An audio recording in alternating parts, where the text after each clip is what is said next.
자, 그 다음 챕터에 나오는 그림 13.6을 좀 분석하면서 중요한 내용을 좀 설명을 드리도록 하겠습니다. 자, 여기에 그 예시가 나와 있는 분자는 바로 COO 작용기가 있기 때문에 뭐 이것만 놓고 보면 이건 에스터 작용기네요. 자, 그래서 이것에 대해서 수소 NMR을 측정했습니다. 바로 수소 NMR이라고 하는 게 여기 지금 탄소도 있고 산소도 있지만 수소에서 나타나는 핵스핀 플립, 그거를 지금 측정을 하겠다 이런 얘기죠. 자, 그래서 살펴보니 수소가 어디 있냐면요, 여기에도 있고 그 다음에 수소가 여기에도 있군요. 보이시죠? 자, 그런데 지금 이 수소하고 이 수소는 확실히 다른 수소죠. 왜냐하면 그 탄소가 얘는 산소에 붙어 있고 얘는 탄소에 붙어 있으니까요. 자, 그런데 여기에 있는 이 수소는 보시다시피 여기에 있는 요 수소, 그 다음에 여기 있는 요 수소하고 완전히 동등할 겁니다. 그래서 지금 보시다시피 요 세 가지는 지금 화학적으로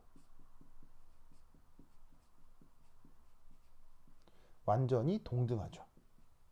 자, 왜냐? 이 탄소는 지금 sp3죠.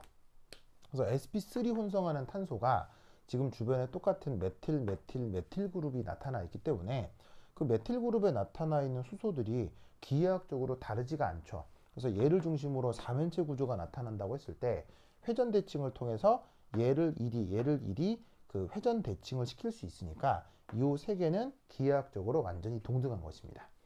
그래서 기하학적으로 동등하기 때문에 이 세 개의 화학적 성격이 같아서 이 세 개는 NMR에서 동일한 픽으로 측정이 된다 이런 말이죠. 그래서 화학적으로 동등한 것은 NMR에서 동등한 어떤 픽으로 나타난다. 그래서 이 그래프에서 우선 첫 번째 여러분 아실 거는 1.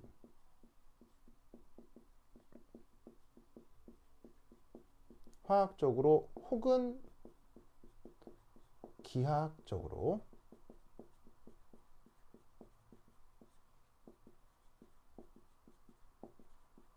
동등한 원자는 같은 픽으로 나타납니다. 요거 우선 기억을 해두세요. 뭐 여기서 사실은 이 화학적으로 동등하다 이 말이 사실은 좀 중요하기는 하거든요. 그래서 이 화학적으로 동등하다 말다 요거가 그 이제 조금 뒤쪽 챕터에서 다시 한번 설명이 되니까 그때 다시 한번 얘기를 할게요. 그냥 여기 있는 이 탄소를 중심으로 sp3 혼성의 4면체 구조가 나타날 텐데 4면체 구조의 메틸, 메틸, 메틸은 서로 기하학적으로 대칭적이죠. 그 상황을 얘기하는 건데 요거를 조금 화학적으로 동등하다는 말을 뒤쪽 13-7 챕터 거예요. 13-7 챕터에서 그때 조금 더 다시 한번 자세히 설명하도록 하겠습니다. 어쨌건 그런 경우 그 원자는 같은 픽으로 나타난다. 자, 그래서 결국 여기에서는 빨간색 수소와 파란색 수소 두 종류의 픽이 나타날 수 있다는 얘기죠. 두 종류의 수소 NMR 픽이 나타날 수 있다라는 거예요. 왜? 확실히 얘하고 얘는 다르니까요. 그래서 지금 저 분자에 대해서 NMR 분석한 걸 보면 진짜로 하나, 두 개, 딱 두 개 나오는 거예요. 무슨 뜻인지 아시겠죠? 자, 그러면 이때 이놈하고 요놈 각각이 누군지 아시겠습니까? 자, 딱 나오죠? 우리 아까 외우라고 했던 거. 이 수소는 그냥 어떤 탄소에 붙어 있는 겁니까? 그냥 특별할 것 없는 sp3 혼성 탄소. 그러니까 알케인에 붙어 있는 그냥 보통의 수소죠. 주변에 특별한 전기음성도가 큰 게 있는 것도 아니고 아니면은 이중결합 같은 것들이 있는 것도 아니고 특별한 작용기가 있는 것도 아니기 때문에 이 탄소가 지금 그런 상황이니까 거기 붙어 있는 수소는 케미컬 시프트가 어디쯤 나타난다고 했어요? 바로 요 1 근처라고 했었죠? 1. 기억나시죠? 그래서 아까 외우라고 했던 그 영역대가 얼마예요? 바로 한 1에서 한 1.5 근처에 요 노멀한 sp3 탄소에 붙어 있는 수소가 검출이 된다고 했었죠. 그래서 이 여기 화학적으로 동등하다고 하는 요수소, 요소가 모두 여기서 검출이 되는 거예요. 알겠죠? 자, 반면에 여기 있는 요 수소는 바로 어디겠어요? 둘 중에 이게 결정됐으니까 이게 그 나머지 수소가 되는 거겠죠. 자, 케미컬 시프트 3에서 4 어떤 상황이에요? 꽤 다운필드 되어 있는 거고요. 어떤 경우에요? 주변에 질소, 산소 혹은 할로젠처럼 전기 음성도 큰 것이 주변에 존재할 경우 케미컬 시프트가 3에서 4 정도 된다고 했었죠? 그게 누구 얘기하는 거예요? 바로 여기에 있는 요 산소 얘기하는 거죠. 그래서 전기 음성도 큰 산소 때문에 이 탄소가 전자를 빼앗기고 그 덕에 이 수소 주변 전자밀도가 높아져요, 전자밀도 낮아져요. 전자밀도가 상대적으로 더 많이 낮아진다. 그래서 이 파란색으로 표시한 수소보다 이 수소가 훨씬 더 다운필 된다. 그리고 그 정도는 대략 케미컬 시프트 3에서 4 정도로 나온다고 했었죠. 그래서 그거 우리가 앞에서 배웠던 걸 그대로 적용해 볼 수 있어요. 자, 근데 여기서는 뭔가 추가적으로 우리가 더 알아두고 공부할 게 있거든요. 자, 바로 뭐냐? 이런 것입니다. 자, 지금 빨간 수소는 사실 몇 개 있어요. 바로 여기에 3개의 수소가 있고요. 그 다음 화학적으로 동등하다고 하는 파란색 수소는 하나, 둘, 셋, 넷, 다섯, 여섯, 일곱, 여덟, 아홉. 그게 이렇게 있거든요. 보이시자잉? 그러면 빨간 수소, 파란 수소 두 종류인 건 알겠는데 빨간 수소는 3개 있고 파란 수소는 9개 있잖아요. 이 개수를 이 그래프에서 알 수 있지 않을까요? 자, 이때 또 하나 중요한 것, 이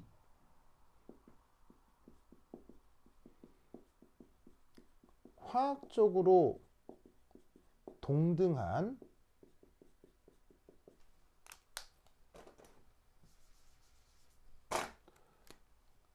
그 원자의 개수와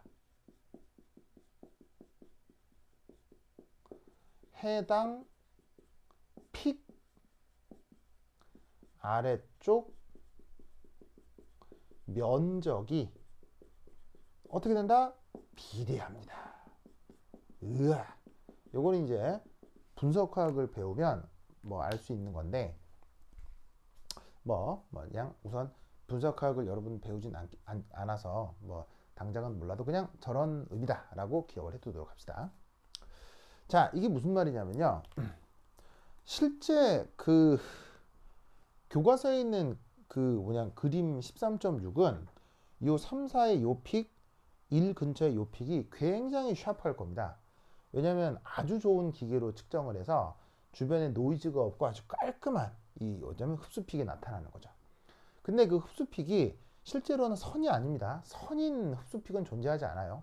실제로는 어떻게 되냐면 이런 식으로 확대했을 경우 이런 식의 아래쪽 면적이 항상 존재하게 돼요.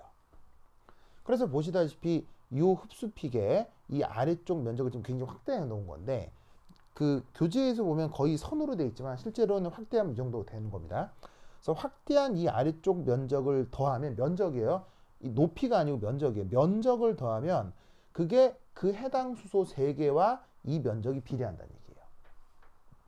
그리고 1 근처에 있는 이 픽도 아래쪽 면적을 계산하면 그게 그것에 해당하는 수소 9개와 지금 보시다시피 비례한다 이런 말이에요. 무슨 뜻인지 아시겠죠? 그래서 이렇게 3개, 9개. 요거를 꼭꼭 기억해 두셔야 돼요. 아시겠죠? 그래서 이때 여기 9개, 요 3개, 요 9개, 3개. 요거 보시다시피 이렇게 이제 표현을 할 수가 있는데 이 9개와 요 3개 이게 지금 여기에 있는 면적하고 어떻게 비례한다라고 되어 있잖아요. 그럼 그건 우리가 어떻게 생각할 수가 있냐면 바로 이 아래쪽 면적의 높이를 S라고 하면 이 아래쪽 면적의 높이는 어떻게 된다? 3S가 되는 거죠.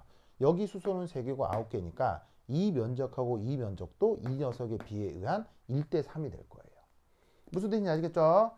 그래서 결국 이 NMR 픽에서는 특정 픽의 아래쪽 면적을 구하는 게 굉장히 중요하거든요.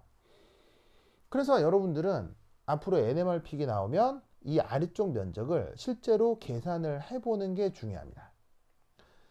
그래서 실제로 NMR이 개발된 20세기 초에는 정말로 이렇게 픽이 나오면 화학자들이 얘를 그냥 삼각형으로 가정을 하고 밑변 재고 높이 재서 정말 아래쪽 면적을 쟀어요. 그래서 그 아래쪽 면적이 이 경우 1대 3이 될 테니까 그때 해당하는 수소의 개수도 1대 3일 거다. 이렇게 정말로 자로 재가지고 진짜 그래프 나오면 정말 자로 쟀어요. 자로 재서 여기에 있는 그 면적비로 존재하는 수소의 그 개수비를 정한 거예요. 그래서 여러분들도 그렇게 하란 건데 그 이후에 기기가 발전해서 뭐가 나오게 되었느냐? 바로 3. 인티그레이터라고 하는 게 개발이 되었어요. 자, 인티그레이터 이게 뭐냐면 바로 픽 아래쪽 면적을 바로 계산해 주는 장비예요. 이 장비가 20세기 초에는 아날로그 장비가 있었는데 요즘은 당연히 디지털로 PC상에서 다 되는 거예요. 그래서 그 인티그레이터가 NMR의 출력 장치에 동시에 같이 붙어 있어요. 그래서 그 인티그레이터가 그 아래쪽 면적을 계산한 그 데이터가 동시에 어떻게 NMR에선 등장하냐면 이런 식으로 등장합니다. 바로 이엽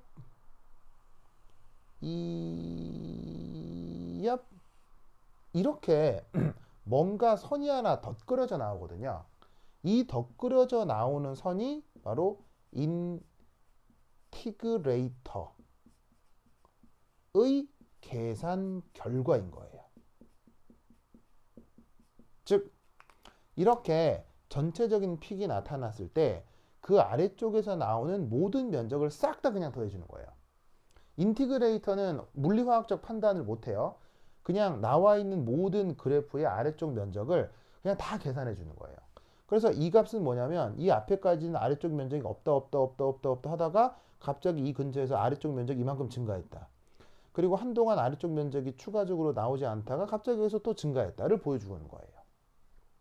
그러면 이 인티그레이터 결과가 나오면 어떻게 된다? 요렇게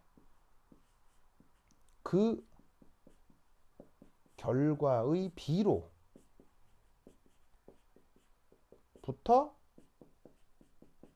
수소들의 개수 B를 결정하는 거예요. 무슨 말이냐? 여기서부터 요 둘 사이의 높이를 자로 측정하는 거예요. 그러면 여기서부터 여기의 높이가 대략 1에 해당한다면 지금 이 경우는 여기서부터 여기까지 높이가 3에 해당하는 거죠. 그걸 이 인티그레이터로 찾으면 되는 거예요. 그래서 이미 그래프에서는 NMR 픽과 NMR 그 인티그레이터 계산 결과가 동시에 표기가 되거든요. 그럼 동시에 표기된 그 인티그레이터의 이 높이 차이, 그러니까 이 넓이를 그냥 높이로 표현한 거예요. 그래서 인티그레이터의 높이 차이가 바로 아래쪽 면적에 해당하는 거예요. 그게 지금 보시다시피 1대 3이 된다는 얘기는 여기에 해당하는 수소 개수와 여기에 해당하는 수소 개수가 몇 대 몇? 1대 3의 차이가 있구나. 그렇다면 이 수소가 지금 요 놈이니까 해당 수소 3개가 된다면 이 녀석은 해당 수소 9개가 돼서 주어져 있는 분자 구조와 논리적으로 일치를 하는구나 를 알아낼 수 있게 되는 겁니다. 무슨 뜻인지 아시겠죠? 저 인티그레이터가 앞으로 여러분들이 NMR 분석할 때 진짜 계속 나오게 될 거예요. 무슨 뜻인지 아시겠죠? 오케이, 됐다. 자, 필기 마무리하시기 바랍니다.